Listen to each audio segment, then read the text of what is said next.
Hi,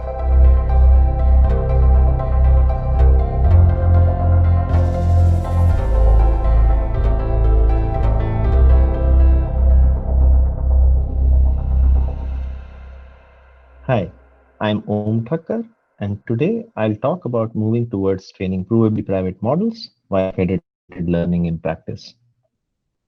So to give a brief outline of the talk, this will be divided into two parts.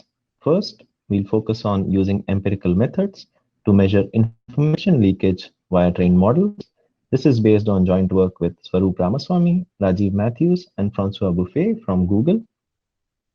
In the next part, we will look at a novel technique that can be used to provide strong provable privacy guarantees for models trained in real-world implementations of federated learning or FL.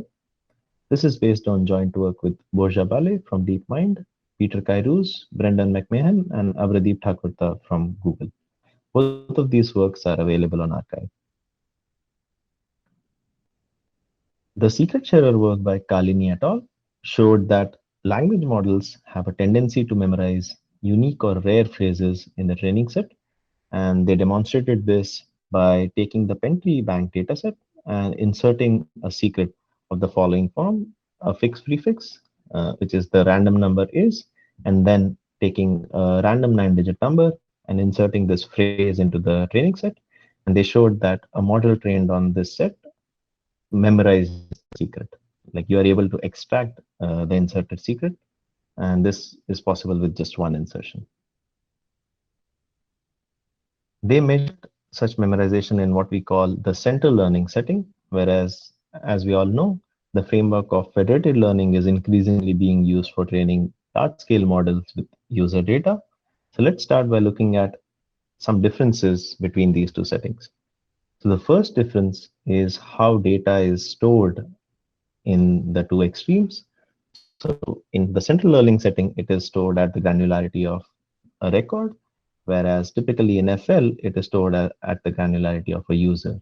And to better understand this, the typical mini batch size for training in central learning is around on the order of 100 records, whereas in FL, it's on the order of 1,000 users. And each user in our training usually has around 1,000 records. So the effective batch size is 1,000,000 records. There are also other differences, like the data is itself is clustered according to users by design in FL, whereas in central learning, it's typically shuffled. All the records are shuffled before training. The learning method is also different in these two settings. It's stochastic gradient descent in central learning versus federated averaging in FL. So the main question we wanted to answer was, how do these different components in FL affect such unintended memorization in trained models? So how we did this was we took a publicly available data set, which is Stack Overflow. It contains around 93 million sentences grouped by 400,000 users, and we inserted various secrets into this data set. Our secrets comprised of 5 randomly chosen words, and each secret was parameterized by 2 variables. The first one, PU, denotes the probability that a user in the dataset becomes a secret sharer, and PE denotes the probability with which each secret sharer's sentence becomes the secret. The secret is inserted, it replaces the user's record. So our PU ranged from as low as 1 in every 5,000 users to 1 in every 50,000 users, and PE ranged from as low as 1% of the secret sharer's dataset to replacing as high as all of the secret sharer's dataset with the secret. Next, what we did was we inserted 10 secrets of each of such PU-PE configurations into the training set, and we trained a model for 10 epochs and then measured memorization on it. We did this via 2 methods: the random sampling method, which basically measures how surprised is a given model on the secret versus other random instantiations, and the beam search method, which measures, given the prefix, how easily the secret is extractable from the model. So what we observed was, in the central learning setting across various batch sizes, the random sampling method memorized around 50 secrets, whereas the beam search method memorized around 40 to 45 secrets. In the FL setting, on the other hand, for various batch sizes of users, we saw that the random sampling method memorized around 20 secrets, and the beam search essentially wasn't able to memorize any secret. Here we are also showing the model perplexity, which is the utility of the trained models, and there we didn't see any noticeable difference. So the utility of the models in these two settings was comparable, whereas the memorization is significantly different. The central learning setting shows a lot more memorization than in FL. So taking a final look at this, for these two extremes, we observed a huge difference in the memorization. If we started from the central learning setting and replaced the learning method from SGD to federated averaging, we didn't observe any reduction in the memorization. Whereas when we introduce clustering in this, so the only difference between the rightmost two stacks is that data is clustered in the FL setting. We observed a huge drop in the amount of memorization that models exhibit. To notice the effect of clustering, we started from the central learning setting and we observed that there was reduced memorization with this effect. But when we add federated averaging, it was further reduced. So the rightmost setting had the lowest amount of memorization. Taking this further, we wanted to see how adding the guarantee of differential privacy might have an effect on such memorization. And we saw that adding a user level guarantee of differential privacy had a further reduction in the memorization observed. So with this study, the main conclusions that we had were each of the components of federated learning with differential privacy has a synergic effect in reducing unintended memorization compared to the central learning setting. Non-IIDness of the data or clustering according to the users had the biggest impact.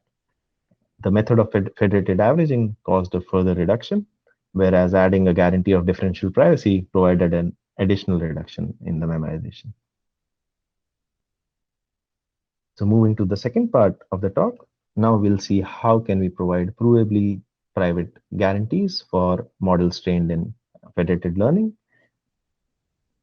So let's understand how existing techniques achieve privacy guarantees. So the most common is called privacy amplification by sampling, and it proceeds by uh, sampling a batch of users, randomly sampling a batch of users in every round of training, and then adding noise to their updates.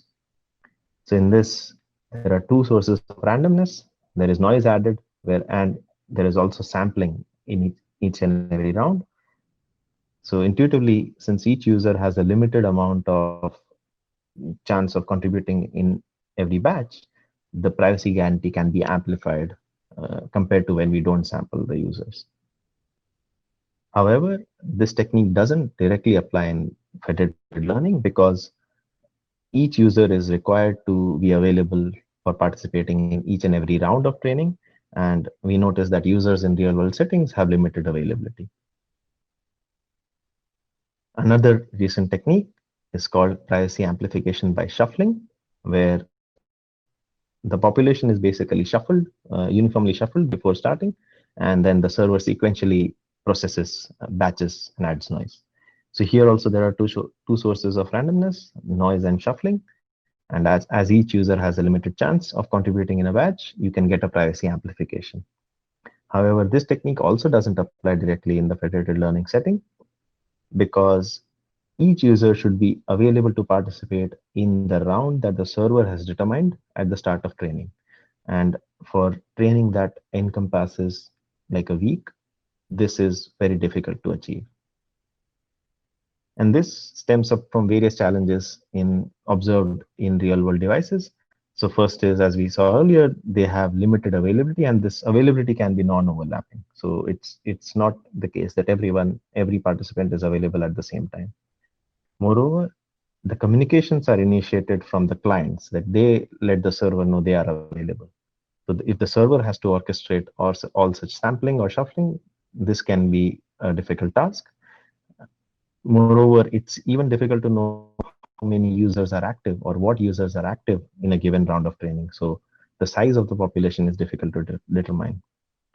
Lastly, there are scheduling techniques like pace steering that operate to limit the load at the server and for efficiency at the clients. And such techniques like privacy amplification by sampling or shuffling are incompatible with these load balancing techniques.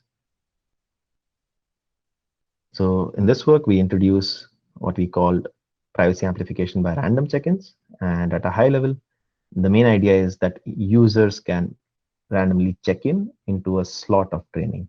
So here I'll start by showing the client-side protocol of this process. So there are slots of training, and each client basically first flips a coin to decide whether it will participate in training or not. And if the coin turns out to be yes, then they roll a die to determine in which round will they participate among the ones they are available. So this operates over the limited availability of each and every client. And as shown in the figure, some clients may not participate because the coin came out no, whereas others participate during a random instance of their availability. At the server, for a time instance I, the server will just see how many clients have checked in and pick a random client from them. It will request that client for a model update and then update the model. This can also be extended to a batch setting where the server asks various clients that have checked in into contiguous slots. So the main advantages of this method are, first, the randomness is induced by the clients. So each client has their own local randomness that they use to uh, check in randomly. This method can achieve a privacy amplification that is similar to the existing standard techniques of privacy amplification by sampling or shuffling. And at a high level, it does this by leveraging both sampling and shuffling techniques. So the coin flip at the clients is something like the sampling style amplification, whereas the die roll is something like a shuffling style amplification. And we combine both of these to get uh, this technique. An important point is that the population size is crucially not required to obtain a precise privacy guarantee. So since the randomness is client induced, the privacy amplification also depends on these parameters and not the number of clients that are participating. This technique is also flexible in that there is a check-in period which trades off the privacy utility guarantee with the amount of time that each client might be available. And from the server's perspective, this technique provides minimal server orchestration because in each time instant, the server only selects from the clients that have checked in randomly. So with this, I'd like to conclude. Thank you.